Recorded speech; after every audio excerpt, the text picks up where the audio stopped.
Nephews, welcome to Scroll 53. It's your favorite unk. It's 8:04 p.m. I'm in my room, and I've been cleaning all damn day. Not just my room either. My whole life felt like it needed a reset today.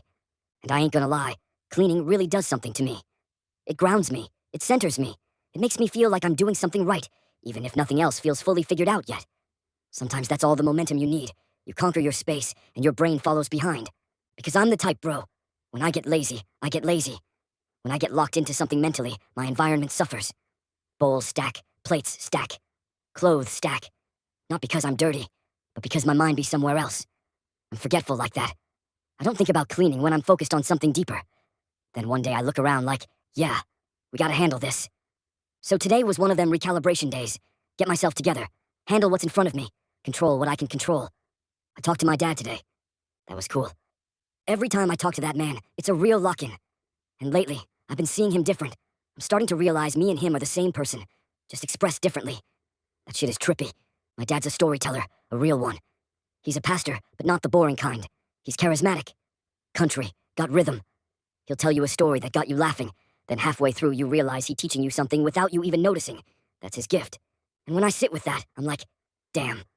That's where I get this from. Different pulpit, same muscle. We both see the world through a focused lens. We both know how to put words together in a way that feel real. And realizing that lineage, that hit me. Like, what a bloodline to inherit. Then we got to talking about my parents, and how different they are. My dad told me he wanted to go on a road trip. That's how he bonds. That's where he feels alive. Moments, presence, just being somewhere with somebody. My mom, though, she wired different. She always moving, always doing something. Work calms her.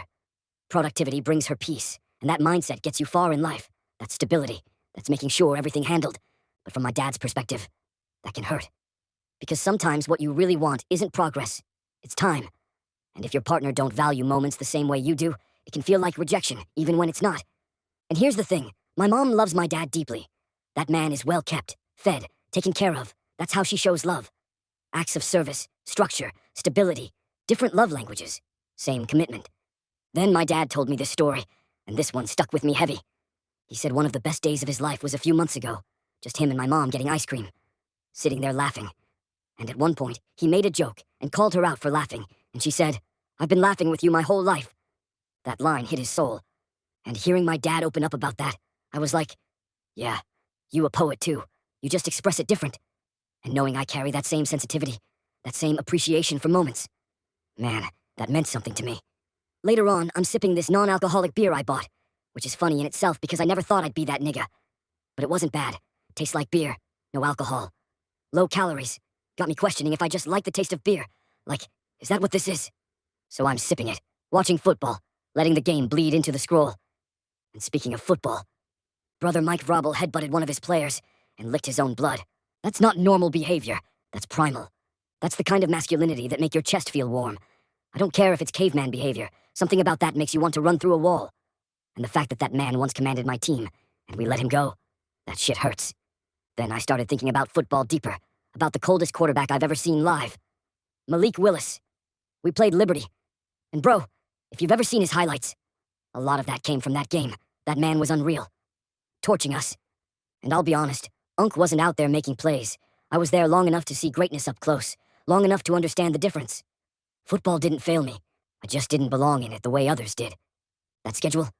Robotic. From the time you wake up to the time you sleep, your day planned. No space to feel, no space to create, no space to check what's under the hood. And some people love that. They thrive in it. Me? I needed escape. I'd go home, get high, sit on my balcony couch, listen to music, just trying to feel human again. And yeah, not making plays still eats at me.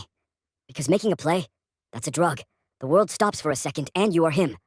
And when you don't get that, your confidence takes a hit. Sometimes it feels like my football career was a failure. But then I gotta be real.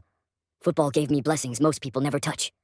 Free school, status, brotherhood, parties, jackets, respect.